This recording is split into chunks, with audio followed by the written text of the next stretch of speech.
tamu kita ini adalah mahasiswa Universitas Islam Indonesia, program studi awal Syasiah atau kita sebut dengan Hukum Keluarga Islam.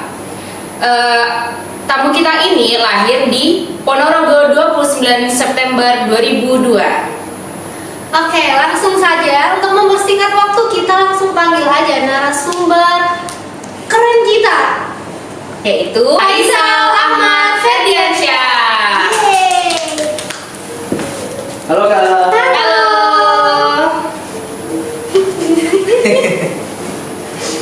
Oke, apa kabar nih Kak Faisal? Alhamdulillah baik dan sehat. Ini dari kelas atau dari mana, Kak? Tadi habis kelas. Oh, kelas. Kelas apa Berarti kalau boleh tahu? Tadi terakhir kelas fikih kontemporer. Wow. Oke. Oh iya. Kan tadi kita lihat tuh kalau kakak itu orang yang bagus gitu, Aktif. aktif gitu.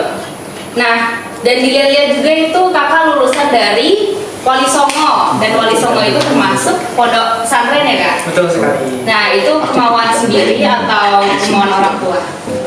Sebenarnya yang pertama itu pas aku SD ya.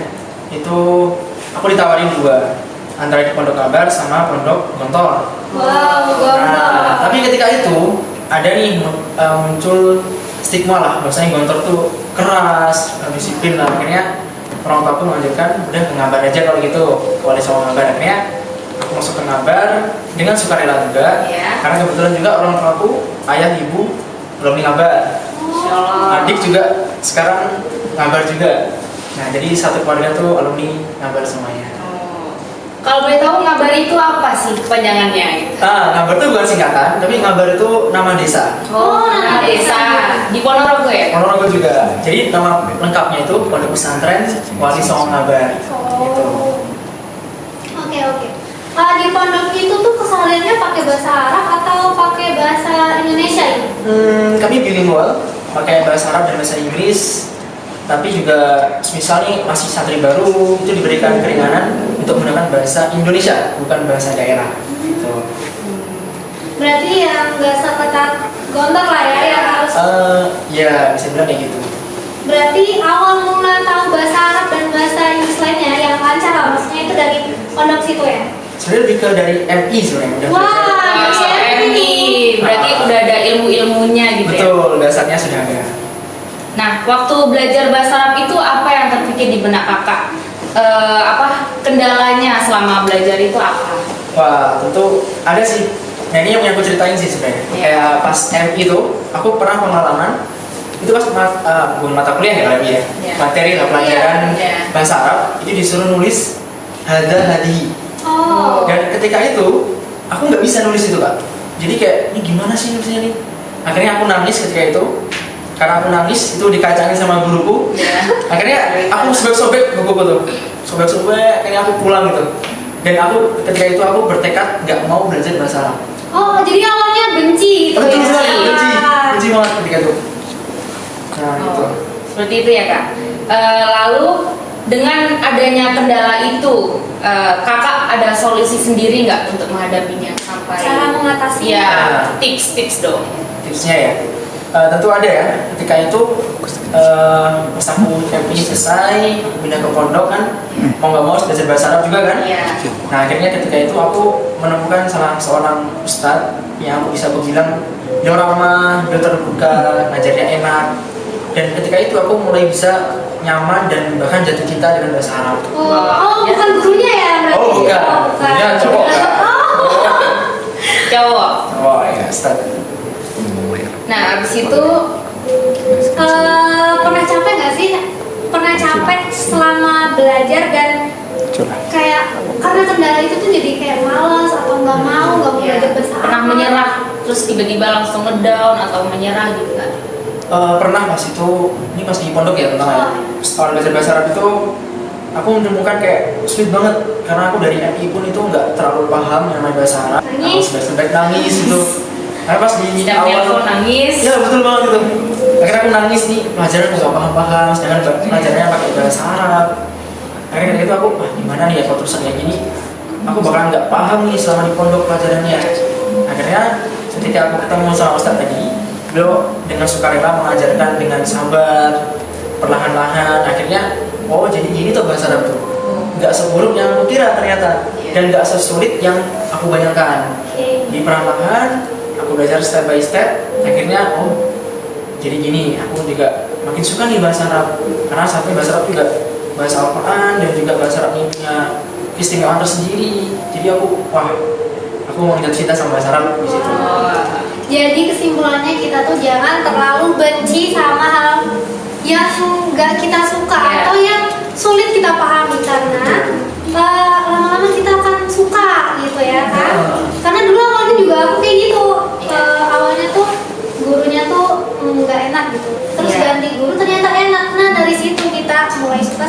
Nah, belum tentu juga apa yang kita nggak suka itu bukan berarti itu bukan kemampuan kita. Nah, bisa aja itu adalah kemampuan kita yang tersembunyi gitu.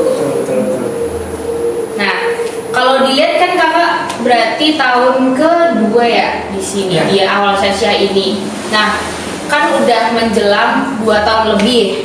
Betul. Nah, itu dari semua fakultas yang ada di UII nih, kenapa milihnya AS? Oke, AS ini Amerika Serikat. Oh bukan dong. AS itu awal Syasiah. Itu tadi awal Syasiah ya, bukan Amerika Serikat ya. Bukan. Jadi pertama tuh ketika aku pengen udah mau tamat di SMA atau aliyah itu, nah pasti kita bingung ya, bingung mau kemana ini. Bahkan ketika itu aku belum kenal yang namanya UI. Nah akhirnya aku ngarahnya mau ke luar negeri, yaitu salah.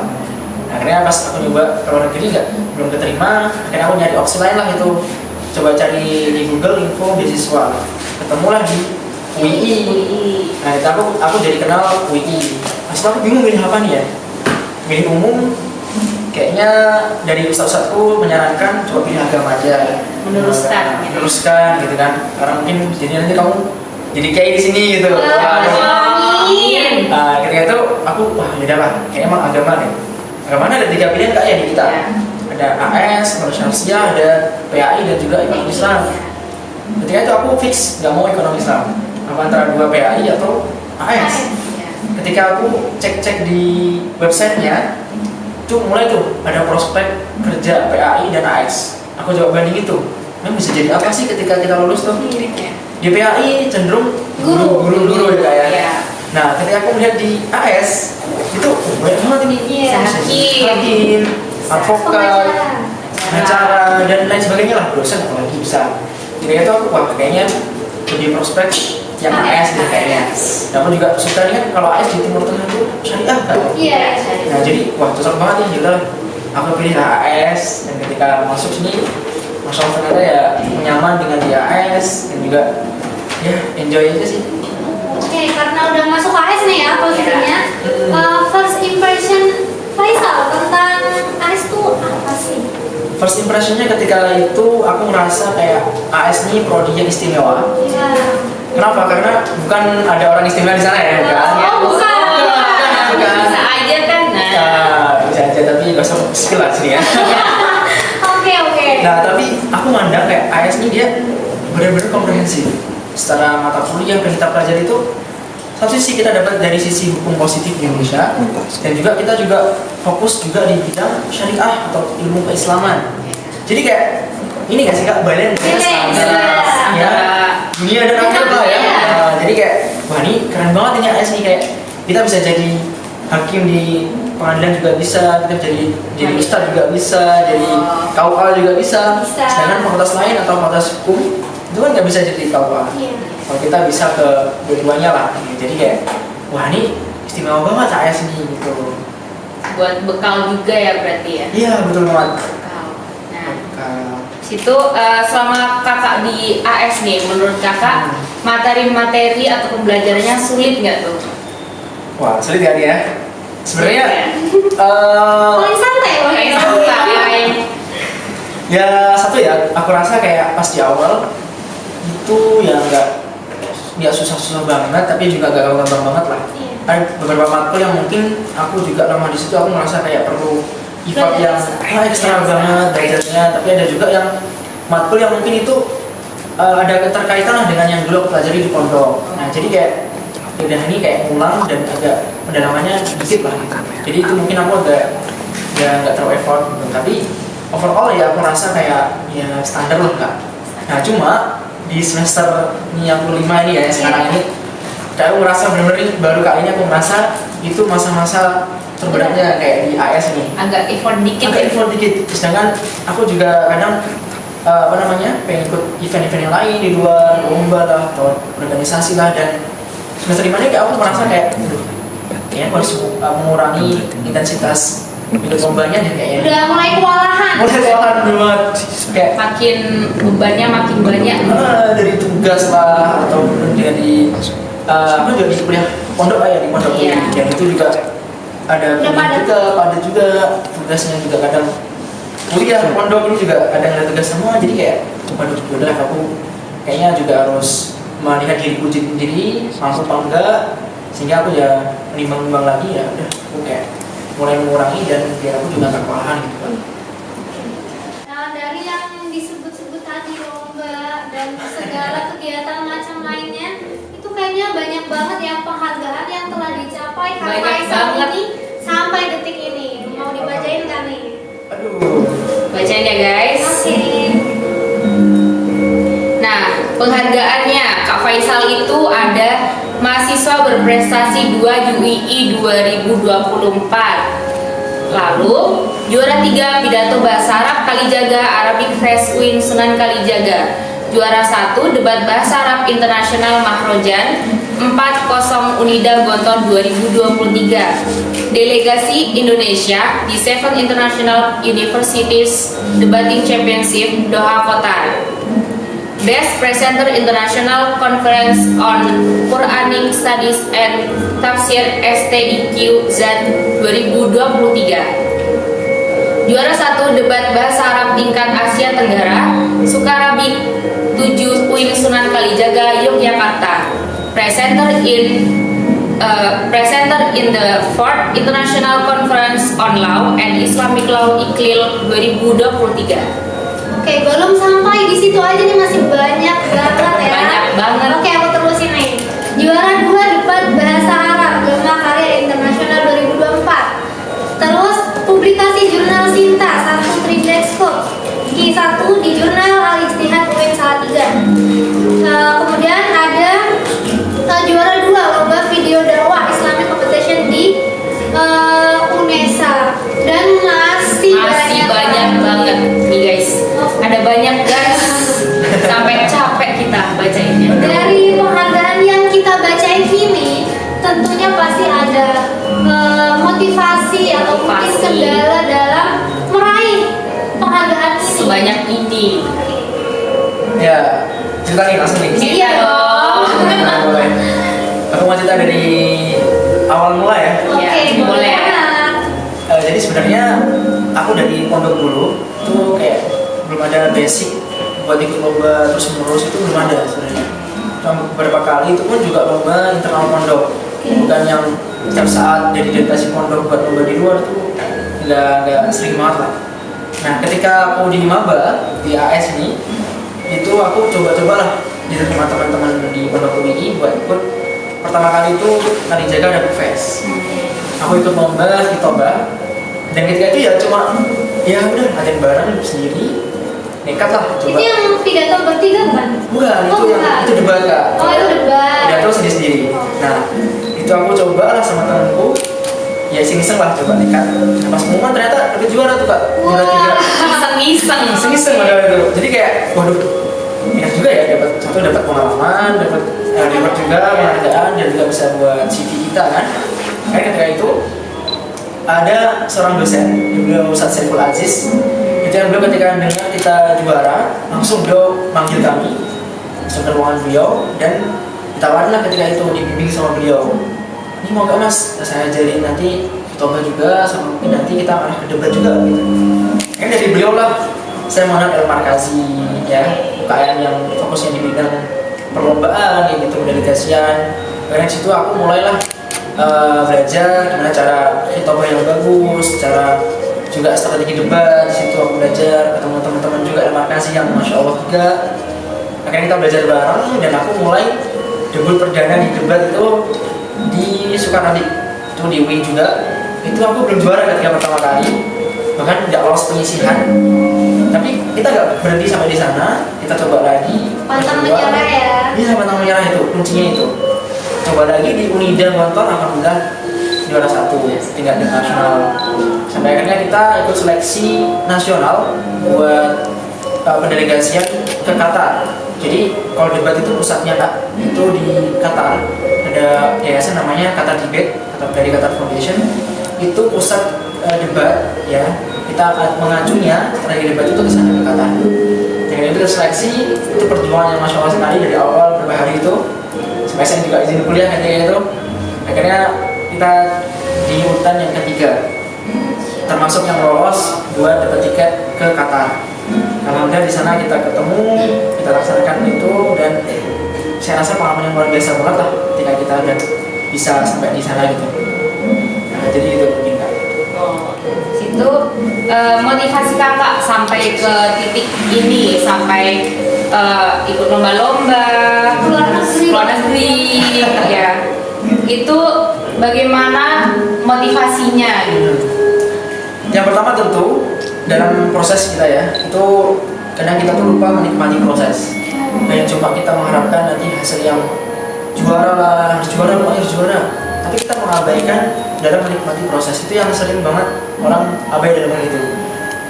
Pesanku salah satunya, nikmati prosesnya. Boleh kita tuh boleh kok ambis pengen kita tuh juara, pengen mencapai A misalkan, boleh banget. Tapi jangan sampai kita mengabaikan yang namanya proses. Ya karena menurut aku proses itu lebih penting daripada hasilnya.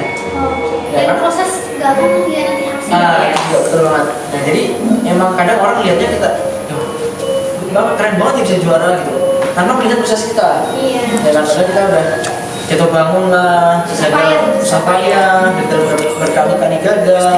Itu mungkin banyak orang yang nggak tahu dan hanya melihat hasilnya saja. Jadi pesanku yang pertama, nikmati prosesnya dan juga evaluasi dari kegagalan kita, dan jangan pernah menganggap udahlah ini aku kayak nggak bakal bisa deh. Gampang menyerah gitu. Gampang Iya. menyerah.